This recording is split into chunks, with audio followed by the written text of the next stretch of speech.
कि यदि हमारी भागीदारी होती, हमारा भी कोई एमएलए होता, हमारा कोई एमपी होता, राज्यसभा में होता या लोकसभा में होता, हमारा या विधान परिषद में होता, विधानसभा में होता, शायद हो सकता है सदन में हमारी आवाज़ पहुंचती और वो आवाज़ दिल्ली तक आती।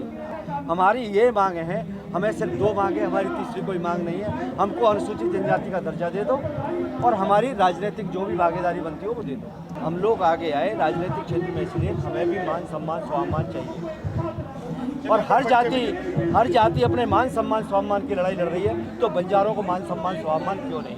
मान सम्मान स्वाभिमान जब ही मिलेगा जब आप उसको भागीदारी देंगे, उसकी जो आरक्षण की मांग है उसको पूरा करेंगे।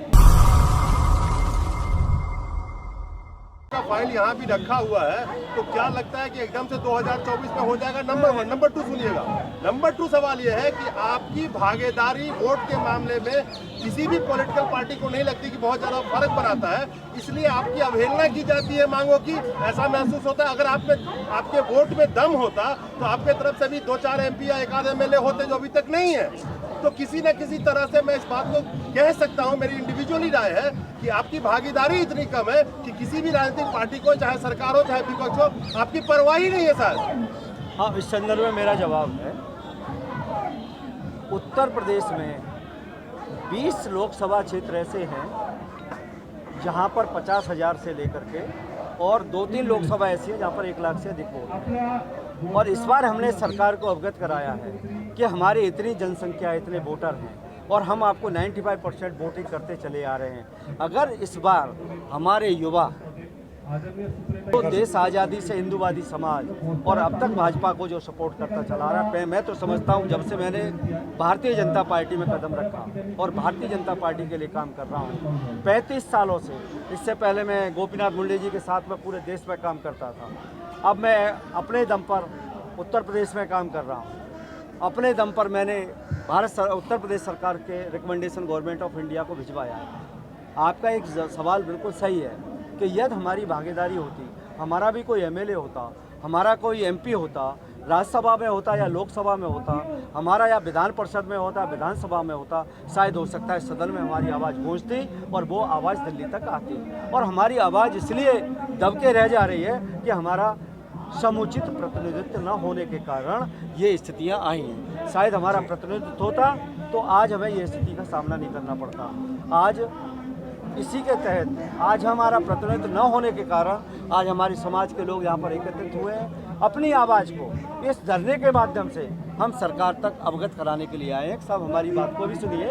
हमारी ये मांग है, हमें सिर्फ 2 मांगे, हमारी तीसरी कोई मांग नहीं है। हमको अनुसूचित जनजाति का दर्जा दे दो और हमारी राजनीतिक जो भी भागीदारी बनती हो वो दे दो। सर, आखिरी सवाल मेरा ये है कि सेंसस के मुताबिक, क्योंकि अभी तो सेंसस हाल फिलहाल हुआ नहीं है, हम 2011 के मानक मान के चले, जातिगत जनगणना हुई नहीं, लेकिन रफली ये कहा जा रहा है कि 12 करोड़ से ज़्यादा आपकी पूरे भारत में नोमैड्स की आबादी है। अगर 12 करोड़ से ज़्यादा अगर आपकी आबादी है तो जो आप लड़ाई लड़ रहे हैं उसमें 12 करोड़ लोग कंसोलिडेट होके, चाहे किसी भी प्रदेश के क्यों ना हो, इस लड़ाई को आगे क्यों नहीं बढ़ाते? 12 करोड़ है, आप अपना एक एमपी कहीं से भी खड़ा कर सकते हैं। जरूरी नहीं है कि कोई भी ऐसा राजनीतिक दल का कोई नेता नहीं है कि एक अपने समुदाय के बदौलत वो एमपी बन गया हो, वो और समुदाय को भी साथ में जोड़ के एमपी बनता जरूर है। लेकिन आपकी भी आबादी इतनी कम भी नहीं है कि आप उस चीज में अपनी हिस्सेदारी बढ़ाने में पहल ना कर सके। जब तक आपकी सिस्टम में भागीदारी नहीं होगी, आपकी मांग निरंतर चलती रहेगी और सब आपको झूठे वादे करते रहेंगे। क्वेश्चन ये है कि आप अपनी भागीदारी सिस्टम के अंदर में, चाहे एमएलए हो, एमपी हो, उसको बढ़ाने के लिए अपने समाज को कंसोलिडेट करेंगे, जागरूक करेंगे।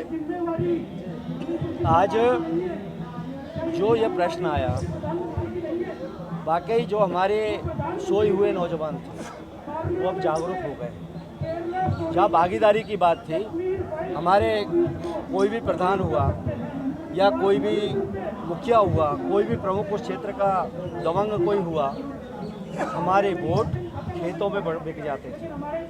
खेतों में बिकते, अरे वो बंजारे, वो बस्ती, अरे उसकी चिंता मत करो, वो तो वोट हम डलवाई देंगे, हम डलवाई देंगे। लेकिन अब ऐसा नहीं, ये समाज जागरूक हो चुका है। समाज अपने वोट का अधिकार समझ चुका है और अपने उस वोट का अधिकार जब समझ चुका है तो अब सोच विचार करके वोटिंग करेगा। और ऐसा नहीं है कि अब भेड़ चाल में नहीं रहेगा।